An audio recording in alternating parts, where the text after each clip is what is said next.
Bien,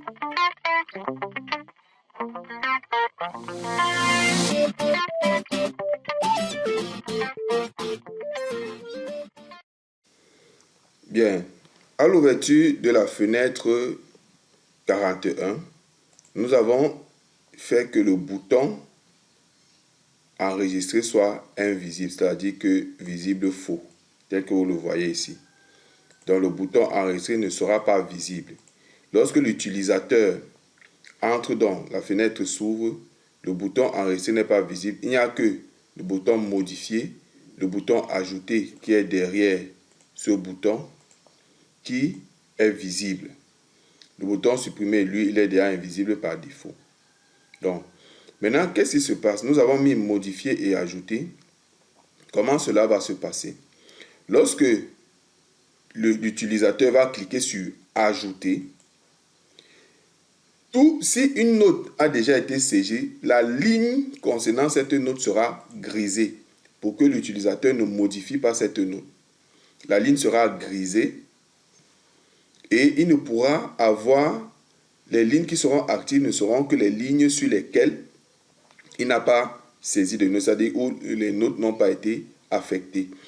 Mais différemment du bouton modifier, modifier permettra de modifier qu'une note ait été saisie ou pas. Modifier permettra de modifier les notes. Donc, le bouton modifier a une action différente de celui du bouton ajouter. Et lorsque on va cliquer sur l'un de ces deux boutons, alors il va rendre invisible modifier et ajouter vont devenir invisibles et le bouton enregistrer sera visible pour permettre à l'utilisateur de cliquer donc sur enregistrer lorsqu'il aura fini de saisir les notes. Donc voilà ce qui va se passer. Nous allons commencer donc par le code du bouton ajouter. En entrant dans le code de clic du bouton ajouter, on vérifie d'abord si la table est vide. Si la table est vide, alors on demande à l'utilisateur de sélectionner une table.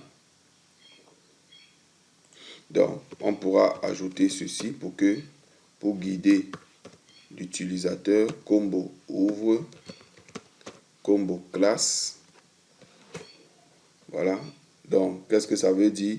Lorsqu'il va finir d'afficher cette erreur, ce qu'il va faire après, ce sera de dire, OK, ouvre la combo pour que l'utilisateur sélectionne une classe. C'est ce qui se passe ici. Maintenant, on continue. Ici, on va activer la table, c'est-à-dire que la table redevient active. On peut donc faire des modifications sur la table. On rend invisible le groupe bouton, c'est-à-dire modifier et ajouter. On va les rendre invisibles. Toutes les combos seront grisées pour que pendant qu'on saisit les notes, on ne soit pas en train de modifier ou alors de changer une valeur de la combo. Sur les combos, on grise donc toutes les combos et on rend visible le bouton enregistrer. Cette partie-ci, je sais que c'est bon. On avance. Maintenant, on dit affiche uniquement les élèves qui n'ont pas encore de notes. Donc, cette partie-ci va afficher uniquement les élèves qui n'ont pas de notes. Qu'est-ce qu'il va donc faire? Il va parcourir la table des notes. Quand il parcourt, il récupère une note sous forme de variant. Utilisez plus les variants quand vous voulez gérer les notes au lieu d'utiliser les réels ou les entiers ou les numériques. Il est préférable d'utiliser les variants. Il récupère la note. Si la note n'est pas nulle, ça veut dire différent de nul, alors grise. C'est-à-dire que grise cette ligne, c'est ce que ceci veut dire. État grisé. Donc on va griser la ligne pour qu'on n'ait pas à modifier la note de l'élève qui a été saisie. Et comme ça, l'utilisateur ne va modifier que les notes qui n'ont pas été saisies. Bien, c'est ce qui va être fait. Voilà tout pour le code du bouton ajouter. Maintenant, nous allons passer au code du bouton modifier. C'est pareil dans la première partie que nous avons vue tout à l'heure.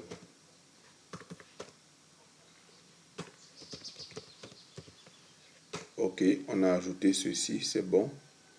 Voilà, c'est tout pour le code du bouton modifier. Vous connaissez déjà ça, je l'ai expliqué tout à l'heure. Bien, donc voilà. Lorsque tout ceci est fait, l'utilisateur a cliqué sur modifier ou sur ajouter. Directement, le bouton enregistrer est visible et les autres boutons sont cachés. De là donc, on peut aller dans le code du bouton enregistrer.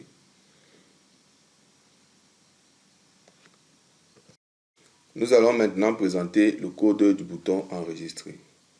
Déjà, nous avons cette contrainte d'enregistrement.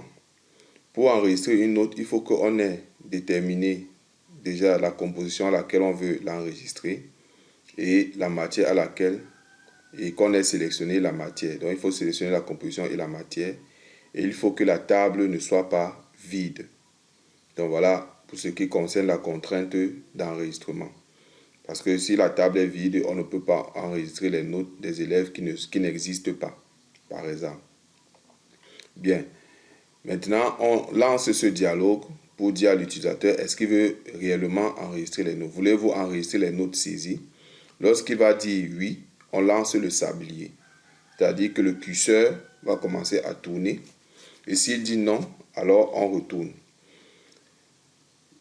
Maintenant, le premier enregistrement qui sera fait, c'est l'enregistrement de la note de séquence. Donc, nous avons défini cette procédure PL enregistre note séquence. F2 pour passer au code de la procédure. Qu'est-ce que nous faisons? Nous récupérons le nombre de lignes de la table que nous avons ici et nous parcourons toutes les lignes de la table. Quand nous parcourons les lignes de la table, nous avons défini un variant ici. Et ST note séquence, c'est une instance du tableau de ST note séquence est une instance de la structure de note séquence. Et nous avons défini également une variable de type variant. Et nous récupérons donc la note ici avec le type variant. Maintenant, ST note séquence, on charge notre instance ici. Quand on charge l'instance, on vient donc rechercher dans notre séquence la note de cette séquence-là qu'on a récupérée dans le tableau ici. On récupère la note de cette séquence. Si on trouve la note de cette séquence, mémoire vers fichier. Maintenant, il faut enregistrer si la note est saisie ou pas. Si table note est égale à nul, alors dans ce cas-là, on va enregistrer que notre séquence note est égale à nul vrai. Cette affectation-ci est importante. Cette affectation-ci est importante dans la mesure où on veut qu'il écrive nul dans la base de données quand on n'a pas saisi la note de l'élève. Donc, on va voir dans la base de données, quand on va faire les enregistrements tout à l'heure, comment il va écrire nul. Et ceux qui auront 0, il va écrire 0. C'est deux choses différentes, comme je vous ai expliqué précédemment. Et lorsque la note n'est pas saisie, il va écrire nul. Lorsque la note est saisie, il est ici. Et il va calculer la note fois le coefficient là. Bien. Et ici, c'est en cas de modification, puisqu'on a trouvé. Si nous sommes en cas d'ajout, voilà ce qu'il va faire. Et c'est bon pour l'enregistrement de la note de la séquence. Tel que vous pouvez voir dans le code là. Maintenant, après avoir enregistré la note de la séquence, il faut donc enregistrer également la note du trimestre. Or, l'enregistrement de la note du trimestre est fonction de la somme des notes des séquences de ce trimestre, des séquences ou des compositions ou des évaluations du même trimestre. Nous avons dit précédemment que toutes les évaluations du même trimestre, on somme ces évaluations et on divise par le nombre d'évaluations du trimestre. Maintenant, il y a ceci qui est important à noter. C'est qu'un élève peut avoir composé dans la première évaluation et ne pas composer dans la deuxième évaluation. Et c'est de là que l'option nulle est très importante. S'il a composé dans la première évaluation et il n'a pas composé dans la deuxième évaluation, alors ce qui va se passer, c'est que la note du trimestre sera la note de la première évaluation. Par contre, si il a composé à la première évaluation, il a eu par exemple 14, et à la deuxième évaluation, il a eu 0, sa note sera 14 plus 0 divisé par 2, ça lui donnera 7. Mais par contre, s'il a eu 14 et qu'il n'a pas composé, il aura 14 plus rien, ça fait 14 divisé par 1, puisqu'il n'a pas composé, ce ne sera donc pas pris en considération. Il aura donc pour note du trimestre 14. C'est là où l'aspect du nul est très important à maîtriser. On va donc entrer dans l'enregistrement de la note du trimestre. On récupère le nombre de lignes qu'il y a dans la table. S-list ID compo va lister, on va récupérer les identifiants des compositions du trimestre. Nous venons donc ici, on récupère les identifiants sous cette forme-ci. S-list ID compo. Cette forme-ci. Bien. Après avoir récupéré les identifiants, on va récupérer les notes des trimestres, les moyennes des trimestres. Donc, on a défini une requête ici qu'on a appelée requête note moyenne trimestre. Nous avons dit ici que la note du trimestre est égale à la moyenne des notes des compositions du dit trimestre. Pour avoir donc cette moyenne, on exécute la requête suivante. Donc, cette requête va s'exécuter et nous envoyons la liste des identifiants des compositions du trimestre, la matière et la classe pour récupérer cette note pour tous les élèves d'une certaine classe. Donc, si nous entrons dans cette requête, on verra ce qu'il va nous afficher. Bien, voilà la requête note moyenne séquence. Qu'est-ce qui se passe? Nous sommes allés dans les notes et dans la classe, nous avons tous les trois variables comme définies dans les précédentes requêtes. Voilà les trois variables. Et ici, nous avons ID note séquence qui est toujours une liste. P liste ID séquence. Maintenant, on va ici, on ne lui envoie plus seulement une seule séquence, mais on lui envoie un ensemble d'identifiants des séquences qui concernent un trimestre ou une division. On vient donc ici, on dit, on récupère l'identifiant de l'élève. AVG ici, là, on récupère la moyenne. Pour faire tout ça, quand vous sélectionnez note ici, il y a, voilà, voici un bouton ici où vous pouvez calculer la moyenne, le min et le max ici. Donc c'est sur ce bouton que vous cliquez. Quand vous allez sur note séquence, vous cliquez là-bas, il va vous demander, vous sélectionnez la moyenne, voilà, vous sélectionnez. Et lui-même, il va faire la moyenne et prendre en compte le nul. Parce que quand il va avoir nul, il ne va pas prendre en considération. Tout simplement. Donc voilà notre requête. Cette requête étant rédigée, donc cette requête étant là, elle va donc nous permettre de récupérer toutes les notes, toutes les moyennes des notes séquentielles, des notes des évaluations de chaque élève appartenant à une certaine classe pour une matière donnée. On parcourt donc ce tableau-là et on crée un tableau de notes de réel, comme nous avons vu précédemment, que voici, pour calculer le min et le max. Donc, on a ça. Et étant ici, on dit donc que le min sera de ce tableau-là, voilà, le max sera, le min sera. On a donc le min et le max des notes de la classe. On poursuit notre enregistrement. On parcourt encore cette même requête. Ici, on la parcourt pour maintenant enregistrer. Quand on parcourt la requête, si la requête moyenne est égale à nul, alors la note du trimestre est égale à nul et le rang est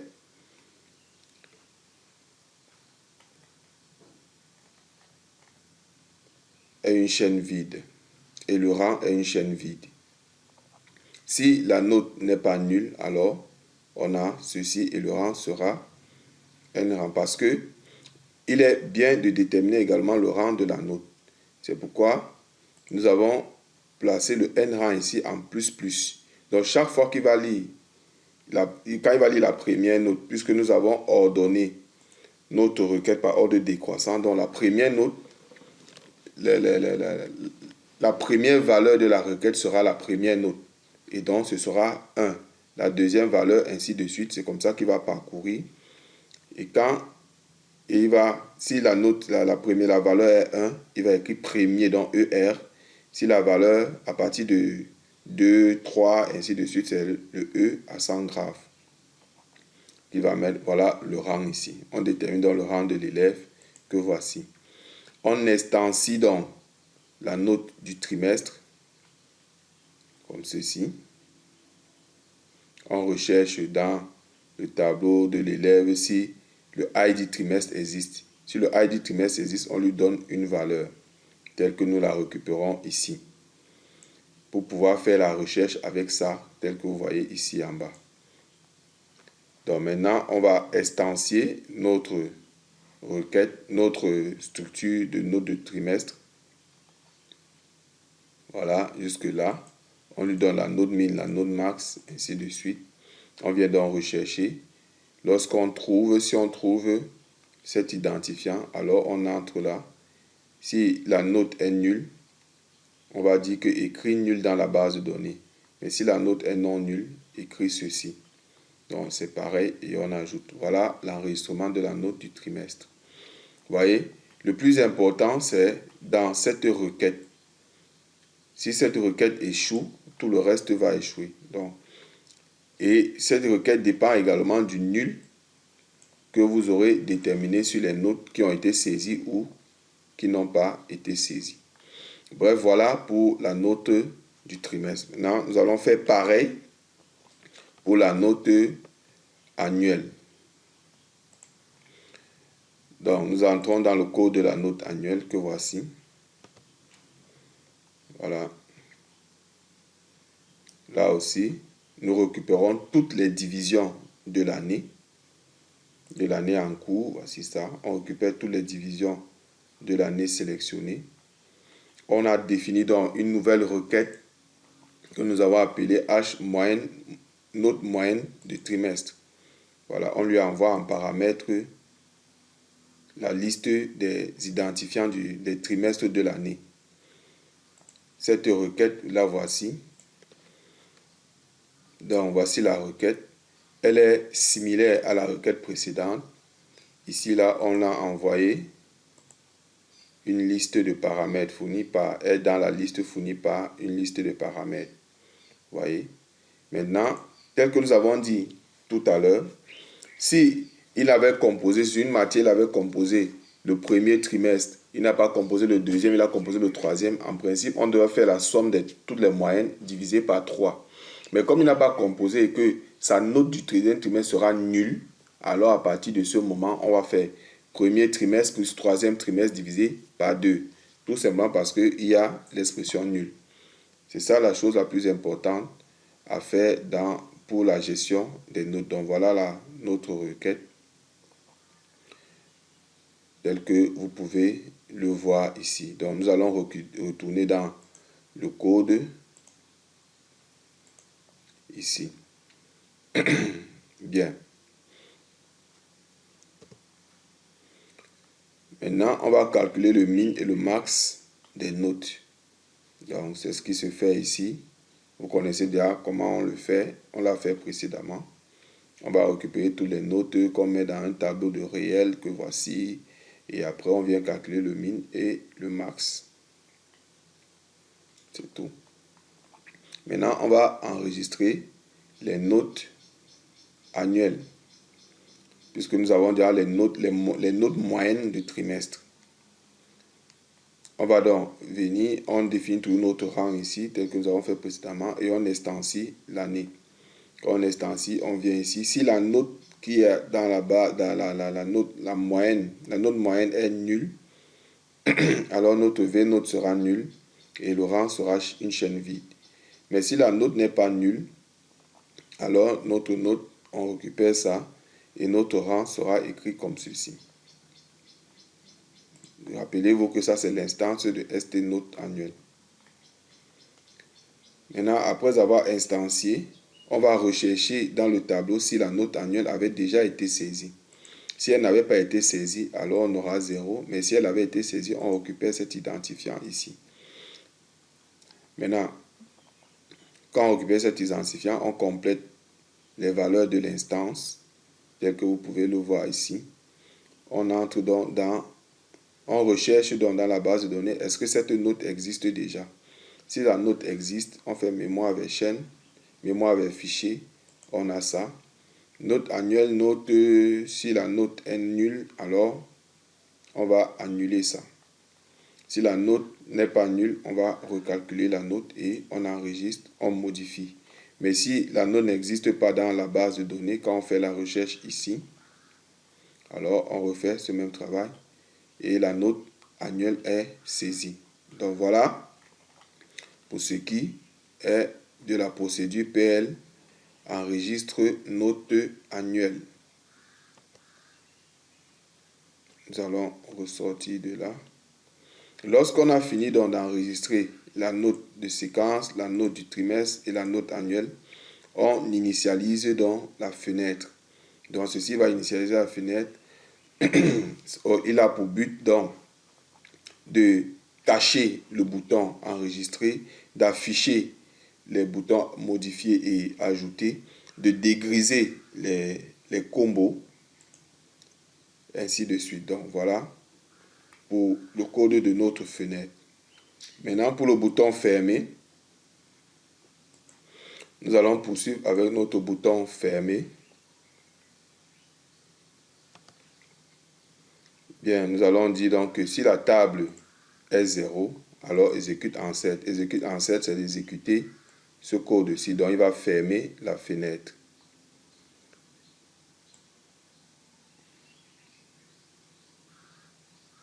Donc nous disons, si la table est vide, le code du bouton fermé, si la table est vide, alors il va fermer la fenêtre. Mais si la table n'est pas vide, il va initialiser la fenêtre. Donc voilà le code de notre bouton fermé. Bien, c'est tout pour notre fenêtre 41. Maintenant, nous allons passer à la phase des tests.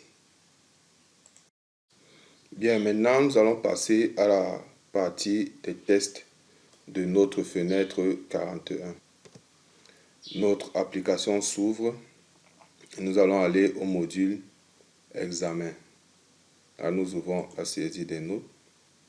Voilà, notre fenêtre s'ouvre avec l'année, ainsi de suite. Les trimestres sont là. Voilà les évaluations qui concernent ce trimestre. Et nous sélectionnons une classe. Voilà, quand nous sélectionnons la classe, les matières sont chargées ici. Lorsqu'on sélectionne une matière, le coefficient s'affiche. Voilà. Vous voyez. Bien. Maintenant, regardez ce qui se passe. Lorsque je vais cliquer sur le bouton modifier, voilà, tout disparaît. Ici, c'est grisé. Maintenant, le bouton enregistrer apparaît. Mais si j'annule, voilà, vous voyez. On sélectionne une classe, voilà. Bien, j'avais déjà enregistré les notes pour une matière ici, par exemple ici. Si j'utilise plutôt le bouton ajouter, regardez, vous voyez, il a grisé, tous ces champs sont grisés. Maintenant, on ne peut pas ressaisir les notes ici dans ces différents champs-là. Donc, ces notes ne peuvent pas être modifiées. Donc, c'est ici qu'on peut saisir des notes. Je vous ai dit que ceci est fait pour lorsqu'on va vouloir gérer les droits d'accès, que les enseignants ne soient pas en train de modifier les notes à leur guise. Voilà. Donc, c'est pour éviter vraiment la fraude. Alors, je vais annuler, je ressaisis la classe, je sélectionne une matière. Voilà, regardez encore ici. Voilà les notes qui ont été saisies. Lorsque je fais ajouter, voilà, c'est grisé partout. Mais dans le cas où je vais plutôt cliquer sur modifier. Ces notes seront là et on peut les modifier. Donc, voilà. OK. Donc, voilà. Maintenant, nous allons essayer de faire un enregistrement de notes. Par exemple, pour mathématiques, lorsque je clique sur ajouter, voilà, on peut saisir 17, 8, 9. Nous avons dit que les notes doivent être saisies sur 20. Maintenant, si je mets 30, regardez, il me renvoie l'erreur. Bien vouloir saisir les notes comprises entre 0 et 20. Voilà, c'est tout simplement parce que dans la colonne notes, il y a un code que je n'ai pas présenté et que je vais m'efforcer de faire à l'instant. Donc, de retour sur Windev, nous allons présenter le code de la colonne notes. Voilà. Ici, au niveau de la sortie de la colonne notes, il y a un PL rang notes. Et que nous allons présenter PL rang notes. Le voici. Qu'est-ce qu'il fait? Il va juste donner le rang de la note qui a été saisie. Voilà, tout ce que fait cette procédure, c'est de déterminer le rang de la note saisie. Disons donc, si la note saisie est nulle, on supprime le rang. Si table note.note est nulle, alors table note de rang supprimé. Donc, chaîne vide, retour, on retourne, on ne fait rien. Maintenant, si la note n'est pas supprimée, on trie la table d'une manière décroissante c'est-à-dire de la plus grande à la plus petite note. C'est ce qui se passe ici. Je trie la table de la plus grande à la plus petite note. On attribue les rangs donc. Ceci, ça se passe en une fraction de seconde. Ce code-ci se passe en une fraction de seconde et n'est même pas perceptible à l'œil nu. Pourtant, nous sommes en train de modifier un peu la table, l'ordre d'affichage de tri de la table. Donc, on trie la table ici par ordre décroissant. On parcourt cette table en disant donc, du premier à la dernière note, voilà ce qui se passe. Si la note est non nulle, continue, ne fait rien. Si la note, si c'est si c'est le premier, alors dit que c'est le premier. C'est-à-dire que si I est égal à 1, c'est le premier. Écrit donc I, c'est-à-dire que 1 plus ER. Mais si ce n'est plus le premier, alors écrit 1 plus E à 100 grave. C'est ça ici. Et on retrie encore la table par ordre alphabétique. Comme je vous ai dit, toute cette partie-ci se déroule vraiment en une fraction de seconde. Vraiment en une fraction de seconde. Bien, nous allons retourner dans notre test. Ou alors, oui, dans le code de la colonne. Ça, c'était à la sortie d'une ligne de la colonne. Maintenant, dans la colonne proprement dite, voilà encore le code. Si table nulle, si la note est nulle, alors on remet tout à 0. C'est-à-dire que la ligne si la ligne par exemple était verte, on va remettre la couleur d'origine de la ligne, c'est-à-dire le blanc. Si on va enlever les appréciations, ainsi de suite, le n fois c, on va mettre également nul. Et on calcule la stat parce qu'on va refaire la statistique à nouveau. On dit que la note qui a été saisie n'est plus tenue en compte, donc le nombre de notes saisies va changer, la note max, ainsi de suite. Ça, c'est pour cette partie-ci. Et après, nous sommes ici. On récupère donc la note sous forme de variant d'abord, tel que ici. On a le nombre de lignes. On récupère la note. Et on vérifie donc si la note saisie est comprise entre 0 et 20. Donc, l'utilisateur a saisi une note, il faut vérifier ça. Est-ce que la note saisie est entre 0 et 20? On dit donc, si par note inférieure est comprise entre 0 et 20, alors renvoie cette erreur, remet la ligne à blanc et dit que la note est nulle. Et revient sur la même ligne. Donc, il met la note à 0. Mais dans le cas contraire, si la note est entre 0 et 20, il va passer cette partie-ci. Cette partie ne sera pas exécutée. Et donc là, il va mettre la coloration qui est en fonction des notes. On a déjà présenté ça. Il va déterminer le barème c'est-à-dire les appréciations, et il va calculer la statistique. Donc voilà le code qu'il y a derrière la colonne note ici. C'est ce code-là. Ok, nous allons poursuivre notre test. Donc maintenant, nous allons taper 12,5. Celui-ci n'a pas de note. 11,25. On poursuit. 16 et demi. 13 et demi. 7 et demi. 8,25. 11, 10. Celui-ci n'a pas de note. 14, 25. Celui-ci n'a pas de note. 18, 16, 14,25. Voilà, vous voyez, chaque fois qu'une note est saisie, la stat de ce côté-ci fait également son travail. Maintenant, si une note est saisie et que je ne la veux plus, je fais ça. Dès que je sors, voilà, et la note change. Si c'était 16, voilà. Donc, on n'a que la première note, c'est 17. La dernière note, c'est 7,5. Et la moyenne, c'est 12. Donc, on va changer une note ici pour mettre plutôt 0. Voilà. 0, 0, 0 étant une note, vous voyez. Donc, 0 ci est différent de ceci. Bref, tout ceci étant saisi, on enregistre. Voulez-vous enregistrer? Oui. Toutes les notes sont enregistrées. Si je sélectionne maintenant la classe et la matière mathématique, voilà, c'est clair. Voilà. C'est exactement ce que nous voulions.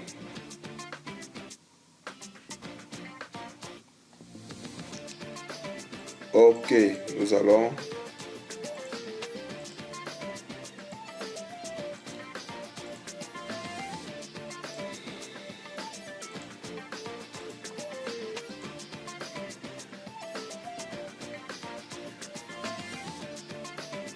merci d'avoir suivi cette vidéo et on se revoit prochainement.